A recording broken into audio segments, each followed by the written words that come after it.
નમસ્કાર, હું છું પ્રિયા અને તમે જોઈ રહ્યા છો જનતા કી જાણકારી ન્યૂઝ। નજર કરીએ આજના સમાચાર ઉપર। અમરેલી જિલ્લાના વડિયા તાલુકાના અરજણસુક ગામે એક 60 વર્ષીય આધેડ પર હિચકારો હુમલો। આ ગંભીર હુમલામાં ઘાયલ વ્યક્તિનું નામ દિનેશભાઈ સોલંકી।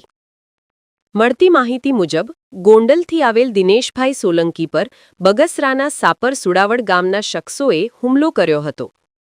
દિનેશ સોલંકી પર હુમલો તેમના જ 2 સાળા તેમજ તેમની સાથે આવેલ અન્ય 12 શખ્સો દ્વારા જીવલેણ હુમલો કરવામાં આવ્યો છે।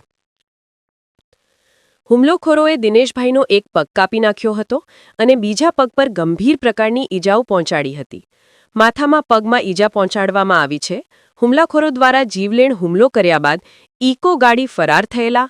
ઘટનાની જાણ પોલીસને થતાં પોલીસ તંત્ર હરકતમાં આવેલ હતું અને ઈજાગ્રસ્ત દિનેશ સોલંકીને ગંભીર હાલતમાં અમરેલી સિવિલમાં સારવાર અર્થે ખસેડવામાં આવેલ। ઘાયલ દિનેશ સોલંકી સારવાર હેઠળ છે। ઘટનાની જાણ થતાં અમરેલી ડીવાયએસપી ચિરાગ દેસાઈ પોલીસ કાફલા સાથે હોસ્પિટલ પહોંચી ગયેલ આગળની કાર્યવાહી શરૂ કરવામાં આવેલ છે। રિપોર્ટર સમીર ખોખર, વીજપઢી।